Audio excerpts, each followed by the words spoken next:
हे मेरे पुत्र, मेरी शिक्षा को न भूलना, अपने हृदय में मेरी आज्ञाओं को रखे रहना, क्योंकि ऐसा करने से तेरी आयु बढ़ेगी और तू अधिक कुशल से रहेगा।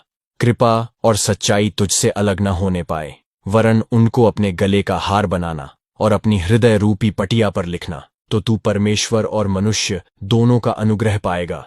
तू अति बुद्धिमान होगा। तू अपनी समझ का सहारा न लेना, वरन संपूर्ण मन से यहोवा पर भरोसा रखना, उसी को स्मरण करके सब काम करना, तब वह तेरे लिए सीधा मार्ग निकालेगा। अपनी दृष्टि में बुद्धिमान न होना, यहोवा का भय मानना और बुराई से अलग रहना। ऐसा करने से तेरा शरीर भला चंगा और तेरी हड्डियां पुष्ट रहेंगी। अपनी संपत्ति के द्वारा और अपनी भूमि की सारी पहली उपज दे देकर यहोवा की प्रतिष्ठा करना।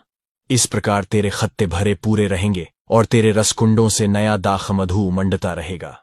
हे मेरे पुत्र, यहोवा की शिक्षा से मुंह न मोड़ना, और जब वह तुझे डांटे तब तू बुरा न मानना, क्योंकि यहोवा जिससे प्रेम रखता है उसको डांटता है, जैसे कि बाप उस बेटे को जिसे वह अधिक चाहता है।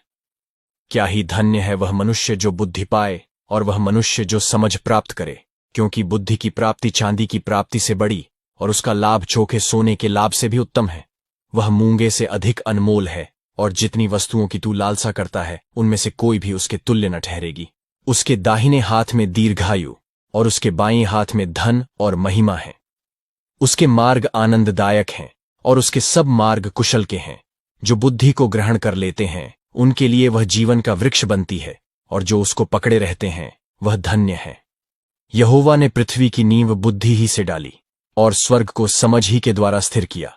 उसी के ज्ञान के द्वारा गहरे सागर फूट निकले और आकाशमंडल से ओस टपकती है। हे मेरे पुत्र, ये बातें तेरी दृष्टि की ओट में न होने पाए। खरी बुद्धि और विवेक की रक्षा कर, तब इनसे तुझे जीवन मिलेगा और ये तेरे गले का हार बनेंगे। तब तू अपने मार्ग पर निडर चलेगा और तेरे पांव में ठेस न लगेगी। जब तू लेटेगा तब भय न खाएगा, जब तू लेटेगा तब सुख की नींद आएगी। अचानक आने वाले भय से न डरना, और जब दुष्टों पर विपत्ति आ पड़े तब न घबराना, क्योंकि यहोवा तुझे सहारा दिया करेगा और तेरे पांव को फंदे में फंसने न देगा।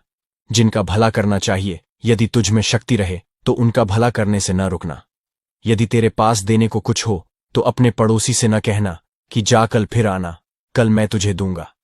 जब तेरा पड़ोसी तेरे पास बेखटके रहता है तब उसके विरुद्ध बुरी युक्ति न बांधना। जिस मनुष्य ने तुझसे बुरा व्यवहार न किया हो उससे अकारण मुकद्दमा खड़ा न करना।